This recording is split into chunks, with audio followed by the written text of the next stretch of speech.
Indonesia. Okey, konsep gerakan nasionalisme ni, gerakan nasionalisme di Indonesia dan Myanmar berlaku pada awal abad ke-20, namun bibit-bibit nasionalisme telah pun berlaku pada abad ke-19 lagi. Di Indonesia, contohnya penentangan di Sulawesi yang dilakukan oleh Lovely Bond, iaitu Perang Pederi pada tahun 1819 di bawah pimpinan Iman Bonjol dan Perang Jawa pada tahun 1825 di bawah pimpinan Pangeran Diponegoro. Gerakan kesedaran pada abad ke-19 lebih bercorak setempat kerana tidak dianggotai oleh segenap masyarakat dan tidak bercorak kebangsaan. Gerakan ini lebih bercorak kedaerahan. Gerakan ini berpunca daripada keinginan untuk memajukan kaum atau masyarakat tertentu kerana dasar dan pembaharuan penjajah. Okey, faktor kemunculan nasionalisme pada abad ke-19 di Indonesia iaitu sejarah kejayaan masa lampau sebagai inspirasi. Iaitu gerakan kesedaran Indonesia pada abad ke-19 mendapat inspirasi daripada kegemilangan Empayar Sriwijaya dan Majapahit. Perjuangan gerakan nasionalisme ini menggunakan sejarah kegemilangan Sriwijaya dan Majapahit sebagai inspirasi dan pedoman supaya mendapat mendorong semangat perjuangan bangsa. Okey, pecahan yang pertama iaitu Empayar Sriwijaya. Empayar Sriwijaya ini diasaskan pada sekitar abad ke-7 Masihi. Sriwijaya berjaya menguasai Selat Melaka dan Laut Jawa disebabkan keunggulan angkatan lautnya. Dengan ini, Sriwijaya dapat mengawal kegiatan perdagangan maritim di Kepulauan Melayu. Sriwijaya berperanan sebagai pelabuhan entrepot dalam kegiatan perdagangan antara China, India dan Barat.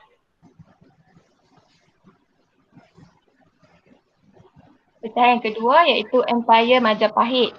Empayar Majapahit adalah sebuah kerajaan yang pernah dibentuk pada sekitar tahun 1293 hingga 1500 Masihi. Empayar ini pernah menguasai Pulau Jawa, Sumatera, Tanah Melayu, Borneo, Sulawesi, Madura, Bali dan wilayah lain di Nusantara. Majapahit menjadi sebuah kerajaan yang paling berkuasa di Asia Tenggara dan mencapai kegemilangan semasa pemerintahan Hayam Wuruk yang dibantu oleh Perdana Menteri iaitu Patu Gajah Mada. Pada abad ke-15, Majapahit menjadi pusat perdagangan utama, iaitu pelabuhan utama ialah Kartana dan Temasek yang sering dikunjungi oleh pedagang dari Asia Tenggara, China, India dan Timur Tengah. Okay, faktor yang kedua, lahirnya golongan cendekiawan. Okey, perkembangan pendidikan menyebabkan kemunculan golongan cendekiawan. Yang kedua, mereka menjadi penggerak dan pemimpin dalam gerakan nasionalisme menentang penjajah.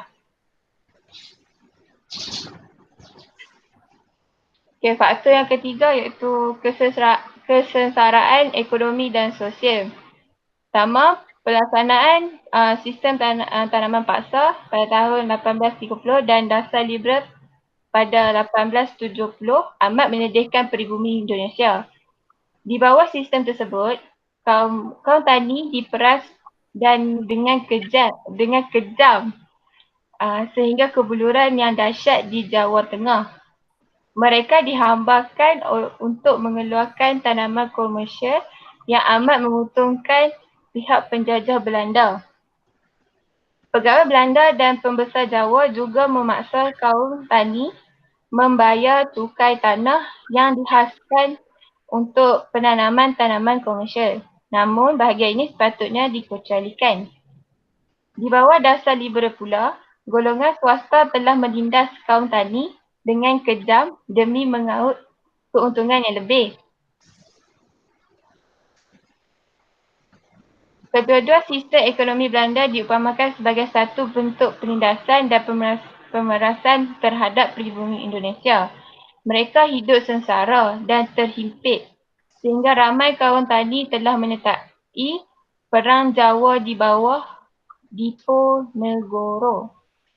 Pribumi Indonesia juga tidak puas hati atas dasar diskriminasi yang diamalkan oleh Belanda dalam bidang pendidikan dan peluang pekerjaan.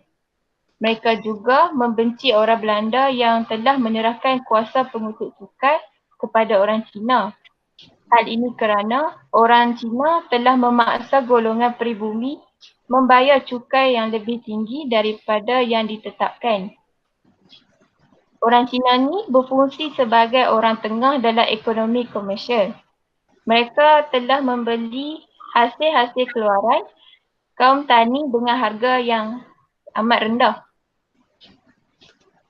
Tetapi sebaliknya mereka telah menjual barangan mereka kepada pribumi dengan harga yang tinggi sehingga ada petani terpaksa berhutang dengan mereka. Kekejaman dan penindasan orang Cina telah membangkitkan kemarahan pribumi Indonesia. Mereka telah menyalahkan penjajah Belanda yang membenarkan kemasukan orang Cina. Maka lahirlah sentimen anti-Cina dan anti-Belanda. Okey, faktor yang seterusnya adalah persamaan agama.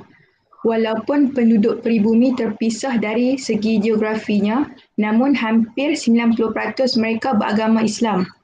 Agama Islam ini telah menjadi satu unsur penting dalam perpaduan, penyatuan dan persaudaraan dalam menentang penjajah. Faktor yang seterusnya adalah peranan karya kesusasteraan.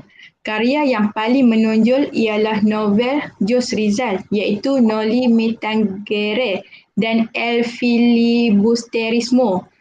Kedua-dua novel ini telah menyampaikan mesej tentang penindasan dan kekejaman penjajah Sepanyol terhadap pribumi Filipina. Karya-karya ini juga menjadi inspirasi kepada pribumi Indonesia untuk menentang penjajah Belanda.